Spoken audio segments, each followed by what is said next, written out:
To my channel ಮಿಲನ vlogs. ಯಾರೆಲ್ಲ ಹೊಸ್ದಾಗಿ ನೋಡ್ತಿದ್ರು ಪ್ಲೀಸ್ ಹೋಗಿ ನನ್ನ ಚಾನಲ್ನ ಸಬ್ಸ್ಕ್ರೈಬ್ ಮಾಡ್ಕೊಳ್ಳಿ. ಹಾಗೆ ಇವತ್ತು ನಾನು ಇಲ್ಲಿ ತೋರಿಸ್ತಾ ಇರೋದು ನಾವೇನೇ ಮನೇಲಿ ಬೆಣ್ಣೆ ಮಾಡ್ತಾಯಿದ್ವಿ. ಅಂದರೆ ಹಬ್ಬಕ್ಕೆ ಮನೆಯದೇ ಬೆಣ್ಣೆ ಮಾಡಬೇಕು ಅಂದ್ಬಿಟ್ಟು ನಮ್ಮಮ್ಮ ಪ್ರತಿದಿನ ಹಾಲಲ್ಲಿ ಕೆನೆ ತೆಗ್ದಿಟ್ಟು ಬೆಣ್ಣೆ ಮಾಡೋದಕ್ಕೆ ವರಮಹಾಲಕ್ಷ್ಮಿ ಹಬ್ಬಕ್ಕೆ ಪ್ರಿಪರೇಷನ್ ನಡೀತಾ ಇದೆ ಗೈಸ್. ನಿಮ್ಮ ಮನೆಯಲ್ಲೆಲ್ಲ ಹೇಗೆ ನಡೀತಿದೆ? ನಾವು ಹಬ್ಬಕ್ಕೆ ಪೂಜೆಗೆ ತುಪ್ಪ ಎಲ್ಲ ಬೇಕಲ್ಲ, ತಿಂಡಿ ಮಾಡೋಕ್ಕೆ ಹಾಗೆ ದೇವರಿಗೆ ದೀಪಕ್ಕೆಲ್ಲ ಬೇಕು ಅಂದ್ಬಿಟ್ಟು ಮನೆಯಲ್ಲೇ ತುಪ್ಪ ಅಂದರೆ ಬೆಣ್ಣೆ ತೆಗಿತಾ ಇದ್ವಿ. ಸೊ ತುಂಬ ಚೆನ್ನಾಗಿ ಬೆಣ್ಣೆ ಬಂತು. 2 ಸೇರು ಬೆಣ್ಣೆ ಬಂದಿದೆ. ನೋಡ್ಬೋದು ಎಷ್ಟು ಚೆನ್ನಾಗಿ ಬಂದಿದೆ ಅಂತ. ಹಾಲು ಹಾಕಿಸ್ತೀವಿ, ಅವ್ರು ನಮಗೆ ಗೊತ್ತಿಲ್ಲ ಏನಿಲ್ಲ ಅಷ್ಟು ಕೊಡ್ತಾರೆ. ಗೊತ್ತಿರೋರು ಅಷ್ಟು ಚೆನ್ನಾಗಿ ಹಾಲು ಕೊಡಲ್ಲ ಆ್ಯಕ್ಚುಲಿ. 2 ಸೇರು ಬೆಣ್ಣೆ ಬಂತು, ಅದನ್ನೆಲ್ಲ ಕರಗಿಸಿದ್ವಿ. ಹಾಗೆ ಇಲ್ಲಿ ನಾನು ತುಪ್ಪದ ಬತ್ತಿ ಮಾಡ್ಕೊಳ್ಳೋದಕ್ಕೂ ಅಮ್ಮ ರೆಡಿ ಮಾಡ್ಕೊತಿದ್ದಾರೆ. ಅಂದರೆ ಮೌಲ್ಸಿಗೆ ಹಾಕ್ಬಿಟ್ಟು ತುಪ್ಪದ ಬತ್ತಿ ಮಾಡಿಟ್ಕೊಳ್ಳೋಣ ಅಂದ್ಬಿಟ್ಟು ತುಂಬ ಜನ ಕ್ಯಾಂಡಲ್ನು ಮೆಲ್ಟ್ ಮಾಡಿ ಹಾಕ್ತಾರೆ. ಬಟ್ ನಾನಿಲ್ಲಿ ಏನೂ ಮಾಡ್ತಾಯಿಲ್ಲ, ಬರೀ ತುಪ್ಪ ಮಾತ್ರ ಮೌಲ್ಡಿಗೆ ಹಾಕಿ ಫ್ರೀಝರ್ಗೆ ಇಡ್ತಾಯಿದ್ದೀನಿ. ನಾವಿಲ್ಲಿ ಕರ್ಪೂರನ ಕ್ರಷ್ ಮಾಡ್ಬಿಟ್ಟು ಹಾಕಿದ್ದೀವಿ, ಯಾಕಂದರೆ ಬೇಗ ಹತ್ಕೊಳ್ಳುತ್ತೆ ಅನ್ನೋದಕ್ಕೋಸ್ಕರ. ಕರ್ಪೂರ ಹಾಕಿದ್ರೆ ನೀವೇನಾದ್ರು ಮಾಡೋದಾದರೆ ಟ್ರೈ ಮಾಡಿ, ಕರ್ಪೂರ ಹಾಕಿದ್ರೆ ಬೇಗ ಹತ್ಕೊಂಡು ಉರಿಯುತ್ತೆ ಅಂದ್ಬಿಟ್ಟು ಅದಕ್ಕೋಸ್ಕರ. ಅದು ನೆಕ್ಸ್ಟ್ ಡೇ ನಾನು ಗುರುವಾರ ಹಾಗೆ ಮಾರ್ಕೆಟಿಗೆ ಹೋಗಿದ್ವಿ ಹಾಸನಲ್ಲಿ. ಆಷಾಢ ಶುಕ್ರವಾರಕ್ಕೆ ಪೂಜೆಗೆಲ್ಲ ಬೇಕಲ್ಲ ಅಂದ್ಬಿಟ್ಟು ಹೂವು ಹಣ್ಣೆಲ್ಲ.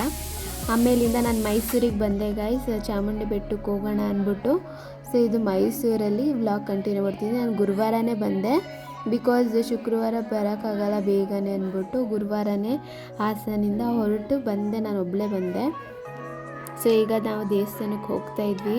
ಚಾಮುಂಡಿ ಬೆಟ್ಟ ಎಲ್ಲ ಚೆನ್ನಾಗಿ ರೋಡ್ ನೋಡು ಆಯಿತು. ಕಾಲೇಜಿಗೆ ಹೋಗಿ ಬಂದವಳೆ, ನಾವೆಲ್ಲ ರಜೆ ಹಾಕಿದ್ರೆ ಏನಿದು ಸೊ ನಾವು ಪಾದದ ಹತ್ರ ಹೋದಾಗ ಅಲ್ಲಿ ತುಂಬ ಜನ ಅನ್ನದಾನ ಎಲ್ಲ ಮಾಡ್ತಾಯಿದ್ರು. ಅಂದರೆ ಪಲಾವು ಆ ಥರ ಏನೇನೋ ಸುಮಾರು ಮಾಡ್ತಾಯಿದ್ರು. ನಾವು ಕೂಡ ಇಸ್ಕೊಳ್ತೀವಿ. ಅದೇ ಚೆನ್ನಾಗಿತ್ತು. ಆಷಾಢ ಶುಕ್ರವಾರ 2ನೇ ವಾರ ಏನು ರಶ್ ಇರಲಿಲ್ಲ ಸಂಜೆ ಟೈಮ್ ಅಂತ ಹೇಳಿರಲ್ಲ. ಸೊ ಈ ಸಲ ರಶ್ ಇರಲ್ವೇನೋ, ಸಂಜೆ ಟೈಮ್ ಹೋಗೋಣ ಅಂದ್ಬಿಟ್ಟು ನಾವು ಮಧ್ಯಾಹ್ನದ ಮೇಲೆ ಬೆಟ್ಟ ಹತ್ತಕ್ಕೆ ಸ್ಟಾರ್ಟ್ ಮಾಡಿದ್ವಿ.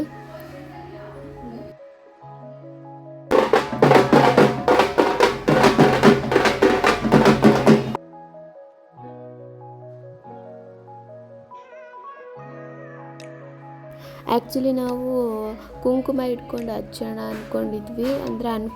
ಸೊ ಅದಕ್ಕೋಸ್ಕರ ನಾವು 3 ಜನ ಅಂದರೆ ನಾವು 4 ಜನನು ಅರಿಶಿನ ಕುಂಕುಮ ಇಟ್ಕೊಂಡು ಬೆಟ್ಟ ಹತ್ತಿದ್ವಿ.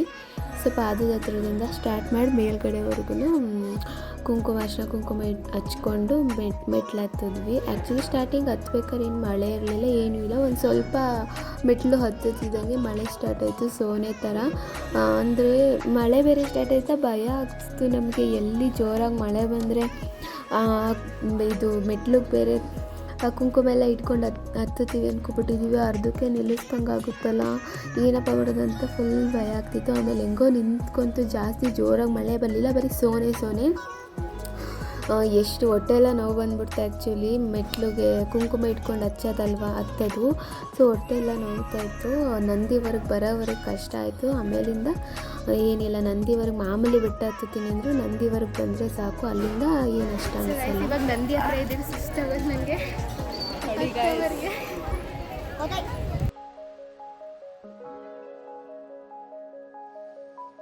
ಹೀಗಿದೆ ನಂದಿ.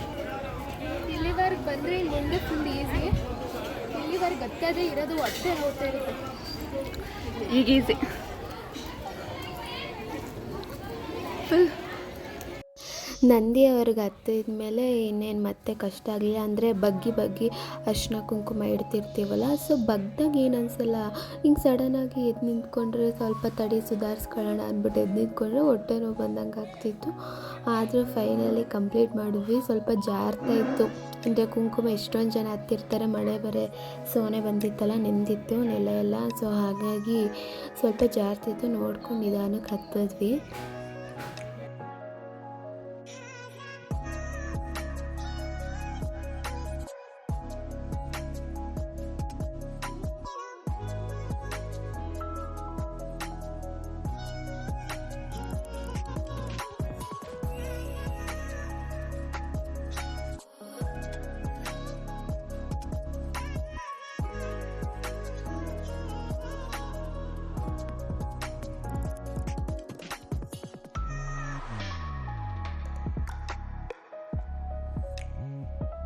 ಸೊ ಫೈನಲಿ ಕಂಪ್ಲೀಟ್ ಮಾಡಿದ್ವಿ, ಬೆಟ್ಟದ ಮೇಲೆ ಬಂದ್ವಿ. ಈಗ ಹಚ್ಕೊಂಡು ಕುಂಕುಮನೂ ಏನು ಖಾಲಿ ಆಗಲಿಲ್ಲ, ಎಷ್ಟೊಂದು ಜನ ಮಧ್ಯದಲ್ಲೇ ಖಾಲಿ ಆಗ್ತಿತ್ತು. ನಮ್ದು ಎಲ್ಲಿ ಭಯ ಆಗಿತ್ತು, ನಮ್ದು ಎಲ್ಲಿ ಖಾಲಿ ಆಗ್ತಿತ್ತು. ಕಂಪ್ಲೀಟ್ ಮಾಡಿದ್ವಿ ಬೆಟ್ಟ ಹತ್ತಿ.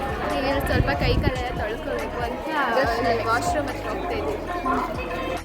ಮೇಲೆ ಬಂದಮೇಲೆ ಹಂಗೇ ಹ್ಯಾಂಡ್ ವಾಶ್ ಎಲ್ಲ ಮಾಡ್ಕೊಬೇಕಿತ್ತು, ಕುಂಕುಮ ಎಲ್ಲ ಆಗೋಗಿತ್ತಲ್ಲ ಕೈ. ಸೊ ಅಲ್ಲೇ ವಾಶ್ರೂಮ್ ಹತ್ರ ಹೋಗಿ ಹ್ಯಾಂಡ್ ವಾಶ್ ಎಲ್ಲ ಮಾಡ್ಕೊಂಡು ಬಂದ್ವಿ. ಆಮೇಲೆ ಆ್ಯಕ್ಚುಲಿ ಬೆಟ್ಟ ಹತ್ಕೊಬಂದವರಿಗೆ ದುಡ್ಡು ಕೊಟ್ಟಾಗೋ ಒಂದು ಕ್ಯೂನೇ ಇರಲಿಲ್ಲ. ಬೆಟ್ಟ ಹತ್ಕೊಬಂದವ್ರಿಗೆ ಎಲ್ಲರಿಗೂ ಒಂದೇ ಕ್ಯೂ ಗೈಸ್. ಎಷ್ಟು ಜನ ಬೆಟ್ಟ ಹತ್ಕೊಂಡ್ಬಂದಿದ್ದಾರೆ, ಅವ್ರಿಗೆ ಯಾರಿಗೂ ದುಡ್ಡು ಕೊಟ್ಟು ಹೋಗೋ ಚಾನ್ಸೇ ಇಲ್ಲ ನಮಗೆ. ಆ ಕ್ಯೂ ಅಲ್ಲೇ ಹೋಗಬೇಕು. ನಾವು ಹೋದ್ವಿ, ಒಳಗಡೆ ಫುಲ್ ರಶ್ ಇದೆ, ಹೋಗೋಕ್ಕಾಗಲ್ಲ, ದರ್ಶನ ಮಾಡೋದು ಲೇಟ್ ಆಗುತ್ತೆ ಅಂತ.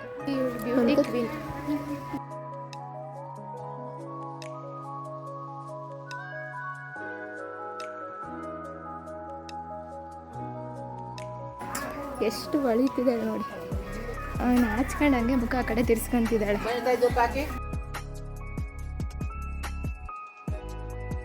ತುಂಬ ಜನ ವಾಪಸ್ ಬರ್ತಾಯಿದ್ರು, ರಶ್ ಇದ್ದಾರೆ ಅಂತ ಅಂದ್ಬಿಟ್ಟು. ನಾವಲ್ಲಿ ಹೋದಾಗಲೂ ಬರಬೇಡಿ, ನಾವು ಬೆಳಗ್ಗೆಯಿಂದನೇ ನಿಂತಿದ್ದೀವಿ, ಇನ್ನೂ ದರ್ಶನ ಆಗಿಲ್ಲ ಅಂತ ಅಲ್ಲಿರೋರು ಹೇಳ್ತಾಯಿದ್ರು. ಆದ್ರೂ ನಾವು ಅಷ್ಟು ದೂರದಿಂದ ಬಂದ್ಬಿಟ್ಟು ದೇವ್ರ ದರ್ಶನ ಮಾಡ್ದಂಗೆ ಹೋಗ್ಬೇಕಲ್ಲ ಅಂದ್ಬಿಟ್ಟು, ಏನಾದರೂ ಆಗಲಿ ಅತ್ತೆಗೆ ಹೋಗೋಣ ಅಂದ್ಬಿಟ್ಟು ನಿಂತ್ಕೊಂಡ್ವಿ. 3 ಗಂಟೆಯಲ್ಲಿ ನಾವು ಕ್ಯೂಗೆ ಹೋಗಿ ನಿಂತಿದ್ದು 8-8:30 ಆಯಿತು ಗೈಸ್ ದರ್ಶನ ಆಗೋದು. ಏನಂದರೆ ಒಂಚೂರು ಮೂವ್ ಆಗ್ತಾ ಇರಲಿಲ್ಲ, ಎಷ್ಟೊಂದು ಟೈಮ್ ಆಯ್ತು ಅಂತಂದರೆ. ನಾವು ಮೆಟ್ಲು ಬೇರೆ ಹತ್ಕೊಂಡ್ಬಂದಿದ್ದೀವಿ, ಅದರಲ್ಲಿ ಬೇರೆ ಅಲ್ಲಿ ಅಷ್ಟೊತ್ತು ನಿಂತ್ಕೋಬೇಕು, ಕಾಲು ನೋವು ಬಂದೋಯ್ತು ಆ್ಯಕ್ಚುಲಿ. ಎಷ್ಟು ಕ್ಯೂ ಅಂದರೆ ನೋಡ್ಬೋದು ನೀವು ಇಲ್ಲಿ ಎಷ್ಟು ಜನ ಇದ್ದಾರೆ ಅಂದರೆ, ಮೂವೇ ಆಗ್ತಾಯಿಲ್ಲ. ಇಲ್ಲೂ ಕ್ಯೂ ಅಂದರೆ ಮತ್ತೆ ದೇವಸ್ಥಾನದ ಒಳಗಡೆ ಹೋದರೆ ಮತ್ತೆ ಅಲ್ಲೂ ಅಷ್ಟು 3 ಲೈನ್ ಕ್ಯೂ ಇತ್ತು. ಅಲ್ಲಿ ಹೋದ್ಮೇಲೆ ಅಲ್ಲೂ ಮೂವ್ ಆಗ್ತಾಯಿಲ್ಲ. ಆ್ಯಕ್ಚುಲಿ ಎಷ್ಟು ಕಷ್ಟ ಆಯಿತು ಅಂದರೆ ಅಷ್ಟು ಕಷ್ಟ ಆಯಿತು. ದೇವ್ರ ದರ್ಶನ ಕಷ್ಟಪಟ್ಕೊಂಡು ನಾವು ಮಾಡಿದ್ದೀವಿ. ಆದ್ರೂ ಏನೋ ಒಂಥರ ದೇವ್ರ ನೋಡಿದ್ರೆ ಖುಷಿ ಆಯಿತು. ಇನ್ನು ಅವ್ರು ಎಂಟ್ರೆನ್ಸಿಗೆ ಬಂದಾಗ ಸ್ವಲ್ಪ ಸಮಾಧಾನ ಆಯಿತು, ಅಪ್ಪ ಇಲ್ಲಿಗಾದರೂ ಬಂದ್ವಲ್ಲ ಈಗ, ಇವಾಗಾದರೂ ದರ್ಶನ ಬೇಗ ಆಗಿಬಿಡುತ್ತೆ ಅಂತ. ಸೊ ಒಳಗಡೆ ಎಲ್ಲ ಹೋದ್ಮೇಲೆ ಡೆಕೋರೇಷನ್ ಎಲ್ಲ ತುಂಬ ಅಂದರೆ ತುಂಬ ಚೆನ್ನಾಗಿ ಮಾಡಿದರು. ಆ್ಯಕ್ಚುಲಿ ನೀವು ನೋಡ್ಬೋದು ಅಲ್ಲಿ ಒಂಥರ ಇದು AC ಎಲ್ಲ ಹಾಕಿದ್ರ, ಒಂಥರ ಆ ಡೆಕೋರೇಷನ್ ಮಾಡಿರೋದಕ್ಕೂ ಏನೋ ಒಂಥರ ಚೆನ್ನಾಗಿ ಫೀಲ್ ಆಗ್ತಾಯಿತ್ತು. ಅಂದರೆ ಒಂಥರ ಕೋಲ್ಡಾಗಿ ಅನ್ನಿಸ್ತಾಯಿತ್ತು. ತುಂಬ ಚೆನ್ನಾಗಿ ಡೆಕೋರೇಷನ್ ಎಲ್ಲ ಮಾಡಿದರು. ಆದರೆ ಏನಂದರೆ ಆ ಕ್ಯೂ ಅಲ್ಲೂ ಕೂಡ ನಾವು ಅಷ್ಟೊತ್ತಿಂದ ನಿಂತಿದ್ದೀವಿ, ಮೆಟ್ಲತ್ಕೊ ಬಂದಿರ್ತಾರೆ, ಈ ಲೈನ್ ಬೇಗ ಪಾಸ್ ಮಾಡೋಣ ಅಂತ ಇಲ್ಲ, ದುಡ್ಡು ಕೊಟ್ಟು ಬಂದಿರ್ತಾರಲ್ಲ ಆ ಲೈನ್ಗೆ ಜಾಸ್ತಿ ಪ್ರಾಮುಖ್ಯತೆ ಕೊಡ್ತಾಯಿದ್ರು, ಅವರಿಗೆ ಜಾಸ್ತಿ ಬೇಗ ಮೂವ್ ಮಾಡ್ತಾಯಿದ್ರು. ನನ್ನ ಲೈಫಲ್ಲೇ ಫಸ್ಟ್ ಟೈಮ್ ಈ ಥರ ಇಷ್ಟೊಂದು ಕ್ಯೂ ನಿಂತ್ಕೊಂಡು ನಾನು ದರ್ಶನ ಮಾಡಿರೋದು ಇದೇ ಫಸ್ಟ್ ಟೈಮು. ನಾನು ಇದುವರೆಗೂ ಒಂದು ದೇವಸ್ಥಾನದಲ್ಲೂ ಈ ಥರ ಕ್ಯೂ ಅಲ್ಲಿ ನಿಂತೇ ಇಲ್ಲ. ನಾವು ಬೇಗ ದರ್ಶನ ಮಾಡ್ಕೊಂಡ್ಬಿಡ್ತಿದ್ವಿ. ಅಂದರೆ ಪ್ರತಿ ದೇವಸ್ಥಾನಕ್ಕೆ ಹೋದ್ರು ನಾವು ಅಪ್ಪನೂ ಇರ್ತಿರಲ್ಲ, ಸೊ ಪ್ರತಿ ದೇವಸ್ಥಾನಕ್ಕೆ ಹೋದ್ರು ಬೇಗ ದರ್ಶನ. ಇಲ್ಲಿ ನಮಗೆ ಫಸ್ಟ್ ಟೈಮು ಬಿಡಿ ಎಕ್ಸ್ಪೀರಿಯೆನ್ಸ್ ಇದು. ತುಂಬ ಈ ಥರ ದರ್ಶನ ಮಾಡೇ ಇಲ್ಲ ಅಂದ್ಕೊಳ್ಳಿ. ಅದರಲ್ಲಿ ಬೇರೆ ನಾವು ಹೋದಾಗ್ಲೇ ಯಾರೋ MLA ಬೇರೆ ಬಂದುಬಿಟ್ರೆ ಅವ್ರು ಬಂದಿದ್ದಾರೆ ಅಂತ ಅಲ್ಲಿ ಅರ್ಧ ಲಾಕ್ ಮಾಡಿದ್ರು. ಸೊ ಈ ಥರ ಎಲ್ಲ ಆಯಿತು. ದೇವ್ರ ದರ್ಶನ ಎಲ್ಲ ಆಯಿತು. ಆಚೆ ಕಡೆ ಬಂದ್ವಿ. ಆದರೆ ಉತ್ಸವ ಮೂರ್ತಿನೇ ಇರಲಿಲ್ಲ ಗೈಸ್.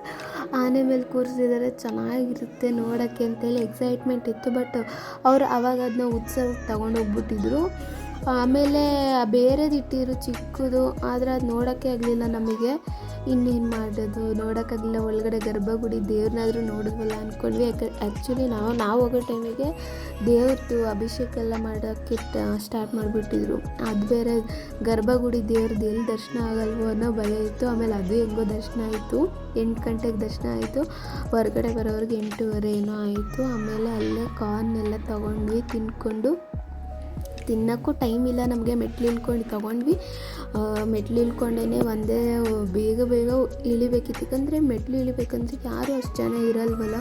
ಸೊ ನಾವು ಬೇಗ ಇಳಿಬೇಕು. ನೈಟೇನು ಭಯ ಅಲ್ವಾ ಮೆಟ್ಲು ಇಳಿಬೇಕು ಅಂತಂದರೆ. ಸೊ ಮೈಸೂರು ನೋಡ್ಬೋದು ಎಷ್ಟು ಫಳ ಅಂತ ಹೊಡಿತಾ ಇದ್ದೀವಿ, ಓಡ್ತಾ ಇದ್ದೀವಿ, ಮೆಟ್ಲು ಇಳಿತಾ ಇದ್ದೀವಿ. 9 ಗಂಟೆ ಆಯಿತು, ಇವಾಗ ಮೆಟ್ಲು ಇಳಿತಾ ಇದ್ದೀವಿ ನಾವು. ಸೊ ಓಡ್ಕೊಂಡು ನಾವು ಆ್ಯಕ್ಚುಲಿ 8:50 ಇಳಿಯೋಕ್ಕೆ ಸ್ಟಾರ್ಟ್ ಮಾಡಿದ್ರು.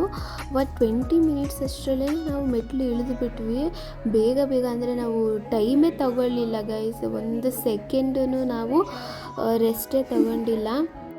ಸೊ ಬೇಗ ಇಳಿದ್ವಲ್ಲ, ನಮ್ಮ ಜೊತೆನೇ ಇಬ್ಬರು ಯಾರೋ ಎಕ್ಸ್ಟ್ರಾ ಇದ್ದರು, ಅವ್ರ ಜೊತೆ ನಾವು ಬೇಗ ಇಳ್ಕೊಂಡು ಬಂದ್ವಿ. ಆಮೇಲೆ ಕೆಳಗಡೆ ಬಂದುಬಿಟ್ವಿ ಬೇಗನೆ. ಆಮೇಲೆ ಅಲ್ಲೂ ದೇವ್ರ ದರ್ಶನ ಮಾಡಿಕೊಂಡು ಬಂದ್ವಿ ಗೈಸ್. ಸಿಕ್ಕಾಬಿಡೆ ಕಾಲೆಲ್ಲ ನಡುಗ್ತಾಯಿತ್ತು, ಮೆಟ್ಲು ಇಳಿದು ಬಂದಮೇಲೆ ಕಾಲೆಲ್ಲ ನಡುಗ್ತಿತ್ತು, ನಿಲ್ಲಕ್ಕೆ ಆಗ್ತಿರಲಿಲ್ಲ, ಕುತ್ಕೊಂಡ್ರೆ ಸಾಕಲ್ಲಪ್ಪ ಅನ್ನಂಗೆ ಆಗಿತ್ತು. ಸೊ ಆಮೇಲೆ ಹಂಗೆ ದರ್ಶನ ಮಾಡ್ಕೊಂಡು ಬಂದ್ವಿ. ಸೊ ಇವತ್ತಿನ ವ್ಲಾಗ್ ಇಷ್ಟೇ. ನೀವು ಕೂಡ ಯಾರಾದರೂ ಬಂದಿದ್ರಾ 3ನೇ ಆಷಾಢ ಶುಕ್ರವಾರಕ್ಕೆ ಬೆಟ್ಟಕ್ಕೆ? ಸೊ ಕಮೆಂಟ್ ಮಾಡಿ. ಹಾಗೆ ಇವತ್ತಿನ ವ್ಲಾಗ್ ಇಷ್ಟ ಆದರೆ ಲೈಕ್ ಮಾಡಿ, ಶೇರ್ ಮಾಡಿ, ಮತ್ತು ನಿಮ್ಮ ಫ್ರೆಂಡ್ಸ್ ಆ್ಯಂಡ್ ಫ್ಯಾಮಿಲಿ ಜೊತೆ ಕೂಡ ಶೇರ್ ಮಾಡಿ ಅಂತ ಹೇಳ್ತಾ ಇವತ್ತಿನ ವ್ಲಾಗ್ನ ನಾನು ಇಲ್ಲಿಗೆ ಎಂಡ್ ಮಾಡ್ತಾಯಿದ್ದೀನಿ. Meet you in my another vlog. Till then take care. Bye bye guys.